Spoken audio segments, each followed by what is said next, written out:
वैसे तो संख्याएं कई प्रकार की होती हैं, लेकिन सबसे महत्वपूर्ण जो संख्या है जो गिनती में इस्तेमाल होती है वो संख्या जो है वो है प्राकृत संख्या, जिसको हम लोग नेचुरल नंबर बोलते हैं। तो प्राकृत संख्याएं जो होती हैं वो गिनती वाली संख्याएं होती हैं और प्राकृत संख्याओं का प्रारंभ 1 से होता है। 1 से लेकर के इन संख्याओं को आगे जितना मर्जी उतना तक हम लोग लिख सकते हैं।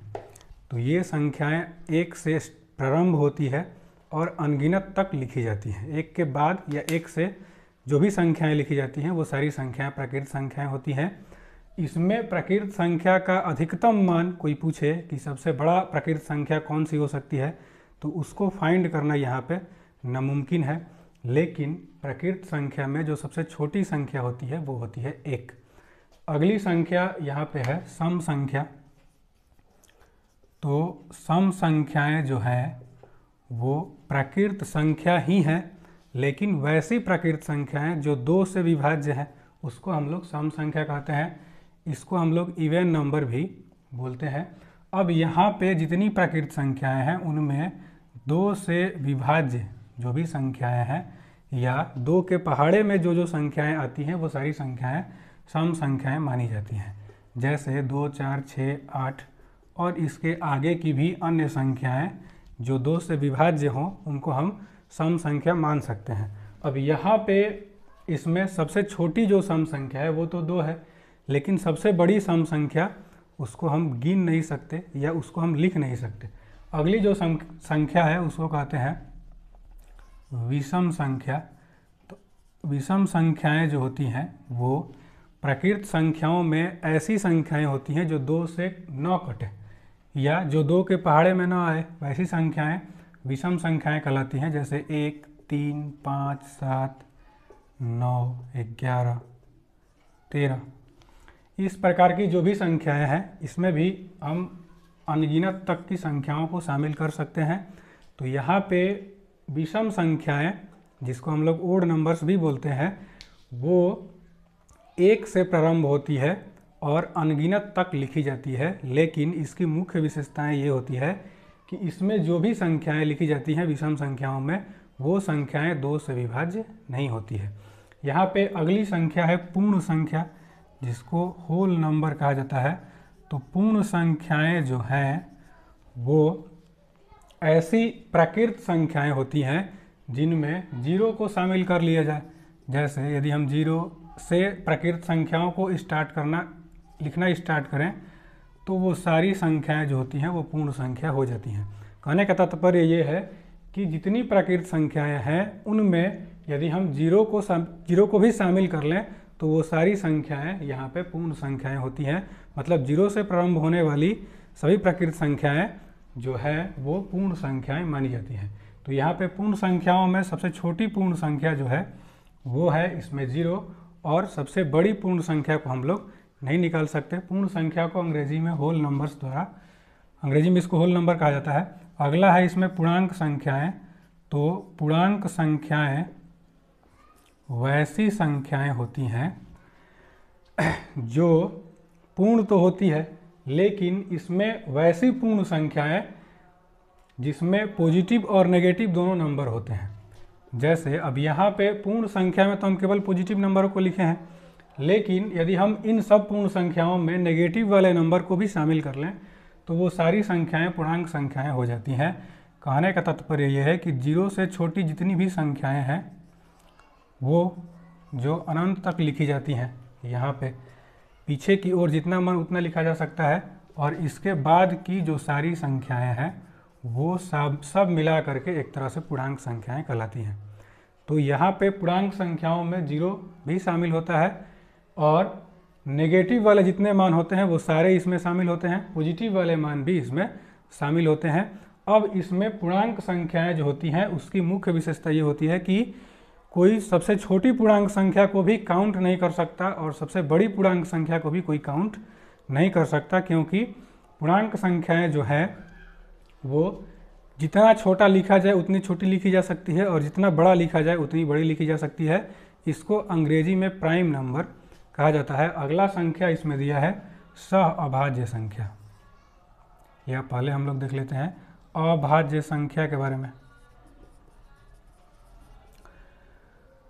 तो अभाज्य संख्या जिसको हम लोग प्राइम नंबर कहते हैं, इसमें पूर्णांक संख्या को इंटीजर कहा जाता है। अभाज्य संख्याएं जो भी हैं वो जिसको हम लोग प्राइम नंबर कहते हैं, वो वैसी संख्याएं होती हैं जो केवल एक से कटे या स्वयं से कटे। कहने का तात्पर्य यह है कि जितनी प्राकृत संख्याएं हैं जिनका एक और स्वयं के अलावा अन्य कोई गुणनखंड ना हो, वो सारी संख्याएं अभाज्य संख्याएं कहलाती हैं। जैसे 2, तो यदि हम 2 में किसी संख्या से भाग दें, जैसे 1 से भाग देंगे तो ये केवल 1 से कटेगा, और नहीं तो ये 2 से कटेगा। तो कोई ऐसी संख्या जो स्वयं से कटे या 2 से कटे, तो ये संख्याएं अभाज्य संख्याएं कहलाती हैं। इसी तरह से 3, इसमें भी केवल 1 से हम भाग दे सकते हैं और 3 से भाग दे सकते हैं, लेकिन 4 जो है वो एक अभाज्य संख्या नहीं है। अब इसमें ये अभाज्य संख्या क्यों नहीं है? तो इसमें हम 1 से तो भाग दे ही सकते हैं, 2 से भी भाग दे सकते हैं और 4 से भी भाग दे सकते हैं। इस तरह से 4 एक ऐसी संख्या है जिसके गुणनखंड 1, 2 और 4 3 हो जाते हैं। लेकिन जितनी भी अभाज्य संख्याएं होती हैं उनके जो गुणनखंड होते हैं वो या तो 1 होगा, नहीं तो वो संख्या स्वयं होगी जिस संख्या का मान यहाँ पे दिया गया है। तो अभाज्य संख्याएं इस तरह से हम निकाल सकते हैं। अभाज्य संख्याओं के बाद अगली जिस संख्या का नंबर आता है वो है सह अभाज्य संख्याएं। तो यहाँ पे अगली संख्या दी गई है सह अभाज्य। सह अभाज्य संख्याएं क्या है? इसको कहते हैं कोप्राइम नंबर। तो सह अभाज्य संख्याएं 2 ऐसी संख्याएं जिनका एलसीएम 1 है, उसको हम सह अभाज्य संख्याएं कह सकते हैं। जैसे अब मान लीजिए यदि कोई 5 और 6 का एलसीएम निकाले, एचसीएफ यदि निकाले, तो यहाँ पे 5 और 6 का एचसीएफ यदि निकाला जाए तो ये एक बार में जाएगा और यहाँ पे ये 5 होगा। तो यहाँ पे इन दोनों का एचसीएफ जो होगा वो 1 होगा। इस तरह से कोई भी ऐसी 2 संख्याएं जिनका एचसीएफ 1 हो, वो संख्याएं यहाँ पे सह अभाज्य संख्या या कोप्राइम नंबर्स कहलाती हैं।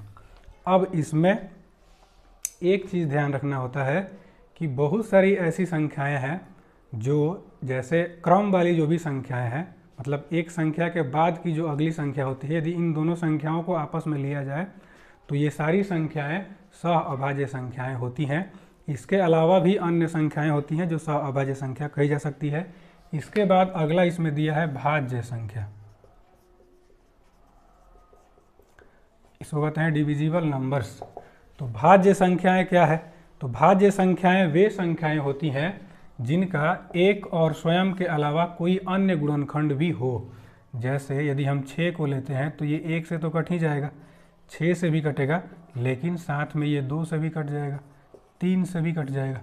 तो ऐसी कोई संख्या जिसमें एक और स्वयं के अलावा अन्य दूसरे फैक्टर भी मौजूद हों, वैसी संख्या को हम भाज्य संख्या कह सकते हैं।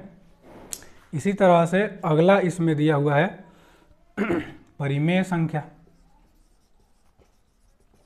जिसको कहते हैं रेशनल नंबर। तो परिमेय संख्या, यहाँ पे जितनी भी संख्याएं बताई गई हैं उन सभी संख्याओं को भी हम परिमेय संख्या कह सकते हैं, क्योंकि परिमेय संख्या का परिभाषा ये है कि वैसी संख्याएं जो P/Q के रूप में लिखी जा सके, मतलब वैसी संख्याएं जो बटा के रूप में लिखी जा सकें, लेकिन यहाँ पे एक चीज़ ध्यान रखना है कि उसका जो हर है वो कभी भी 0 नहीं होना चाहिए। बाकी और जो मान है वो कुछ भी हो, उससे कोई मतलब नहीं है। वो सारी संख्याएं परिमेय संख्या होती हैं। जैसे यदि हम 2 को लिखें तो 2 भी एक परिमेय संख्या हो सकता है, क्योंकि हम 2 के बटा में 1 कर देंगे, तो ये P/Q का मान हो गया। अब इसमें यहाँ पे इसका Q का मान केवल ये देखना होता है कि वो 0 ना हो, क्योंकि अब यहाँ पे 2 लिखेंगे तो इसका मान में तो कोई परिवर्तन होगा नहीं। यदि हम -2/1 लिखें तो ये भी एक परिमेय संख्या होगा, क्योंकि इसका मान भी -2 होगा और ये p/q के रूप में लिखा जा सकता है। इसके अलावा जैसे यदि कोई लिखते 2/0, तो ये संख्याएं परिमेय संख्याएं नहीं है।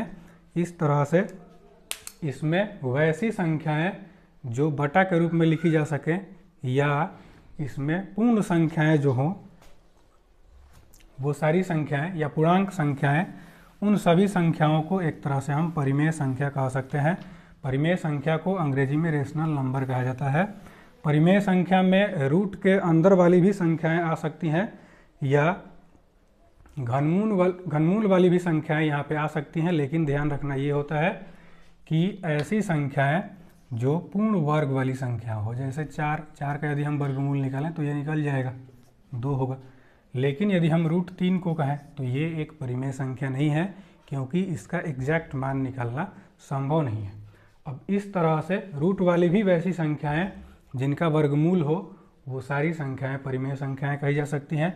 इसके अलावा घनमूल की भी वैसी संख्याएं जिसका हम लोग घनमूल निकाल सकें, वो सारी संख्याएं यहाँ पे परिमेय संख्या होती हैं। अब इसके बाद इसमें दिया है अपरिमेय संख्याएं। तो अपरिमेय संख्याएं वैसी संख्याएं होती हैं जो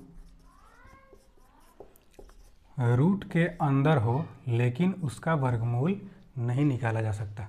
मतलब ऐसी संख्याएं जो पूर्ण वर्ग वाली संख्या न हो, उन संख्याओं को यहाँ पे अभाज्य संख्या, अपरिमेय संख्या कहते हैं, क्योंकि यहाँ पे हम √2 का वर्गमूल नहीं निकाल सकते। तो इस प्रकार की जो भी संख्याएं हैं वो सारी अपरिमेय संख्याएं होती हैं। या वैसी संख्याएं जो परिमेय ना हो तो वो सारी संख्याएं अपरिमेय संख्याएं होती हैं। इसके अलावा अपरिमेय संख्याओं को इरेशनल नंबर्स कहा जाता है। इसके अलावा यहाँ पे दिया है अगला वास्तविक संख्या। तो वास्तविक संख्या जिसको हम लोग रियल नंबर कहते हैं, परिमेय और अपरिमेय इन दोनों संख्याओं का जो समूह होता है उसको हम वास्तविक संख्या कहते हैं। वास्तविक संख्या के बाद इसमें एक और संख्या है जिसको कहते हैं चक्रीय संख्या, और चक्रीय संख्या जिसको हम साइक्लिक नंबर्स कह सकते हैं। अब इसमें जो चक्रीय संख्या है, जैसे ऐसी संख्याएं, जैसे मान लीजिए यहाँ पे दिया गया हो, ये एक संख्या हमारे पास है, चेक करना हो कि ये संख्या चक्रीय संख्या है या नहीं है, तो उसके लिए हम चक्रीय संख्या क्या है पहले ये समझ लेते हैं। वैसी सारी संख्याएं जिसमें किसी भी संख्या से गुणा किया जाए, किसी भी प्रकृत संख्या से गुणा किया जाए, तो उस स्थिति में इसमें जो अंक इस्तेमाल किया गया हो यही अंक गुणनफल के रूप में प्राप्त होता हो। जैसे मान लीजिए यदि हम इसमें 2 से गुणा करें तो उस स्थिति में यहाँ पे ये होगा 7 दूनी 14, 5 दूनी 10, 1 11, 8 दूनी का 16, 1 17, 2 दूनी का 4, 1 5, और ये होगा 4 दूनी 8, और ये हो जाएगा 2। तो यदि इसको ठीक से देखा जाए तो ये वाला सारा नंबर जो है वो यही सब का नंबर है, इसी के अंक जो हैं वो इधर उधर हो गए हैं। तो इस तरह से चक्रीय संख्याएं वे संख्याएं होती हैं जो संख्याएं यहाँ पे ली गई हैं, इसमें किसी भी संख्या से यदि हम गुणा करें, यदि हम 3 से गुणा करें या 4 से गुणा करें या 5 से गुणा करें या अन्य आगे वाली कितनी भी संख्याओं से गुणा करें, बशर्ते कि वो संख्याएं इससे बड़ी ना हो, इसके बराबर तक की जो भी संख्याएं हैं, उन सभी प्रकृत संख्याओं से यदि हम इस संख्या में गुणा करें तो गुणा करने के बाद जो मान आएगा वो सारा मान इन्हीं संख्याओं के अंकों के द्वारा बनेगा। तो वो सारी संख्याएं चक्रीय संख्याएं कहलाती हैं। ये एक चक्रीय संख्या है। अब इसमें आगे की जो अन्य संख्याएं, चक्रीय संख्याएं जो हैं, उसको निकालना थोड़ा मुश्किल है, क्योंकि उसके लिए कोई विशेष नियम नहीं है। अगला है इसमें पूर्णकालिक संख्याएं। तो पूर्णकालिक संख्याएं क्या है? तो पूर्णकालिक संख्याओं को परफेक्ट नंबर्स कहा जाता है।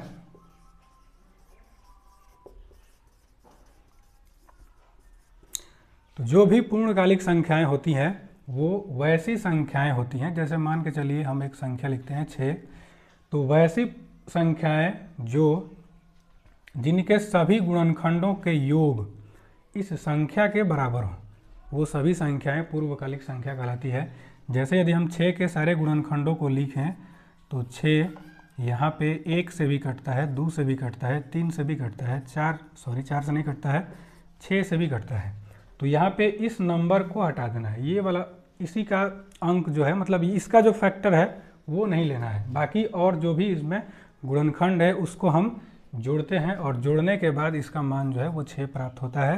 तो इस तरह से वैसी संख्याएं जिनके सभी गुणनखंड बशर्ते कि उस संख्या के को छोड़ करके का योग जो है वो उस संख्या के यदि बराबर आ जाए तो वो संख्या पूर्वकालिक संख्याएं होती हैं। जैसे पहला इसमें 6 है, अगला है 28। यदि हम 28 के गुणनखंडों को आपस में जोड़ें तो इसका मान जो है वो फिर से 28 ही आ जाएगा, इसलिए इसको पूर्णकालिक संख्या कहते हैं। अगला है इसमें मिश्रित संख्याएं।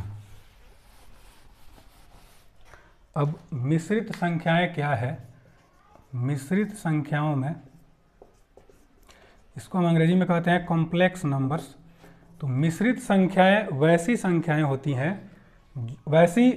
होती हैं जिसका वर्ग जो है वो नेगेटिव होता है। जैसे यहाँ पे रूट में -2 दिया गया है, यदि हम इसका स्क्वायर करें तो ये होगा -2। तो इस प्रकार की जो भी संख्याएं होती हैं उसको हम लोग मिश्रित संख्याएं कहते हैं। मतलब वैसी जो भी संख्याएं हो जिसका स्क्वायर नेगेटिव हो वो सारी संख्याएं मिश्रित संख्याएं होती हैं। इसके परिभाषा के अनुसार यदि समझना हो तो रूट के अंदर वाली वे संख्याएं, वे नेगेटिव संख्याएं, रूट के अंदर जितनी भी नेगेटिव संख्याएं हैं वो सारी संख्याएं मिश्रित संख्याएं कहलाती हैं। इस तरह से जितनी संख्याएं थी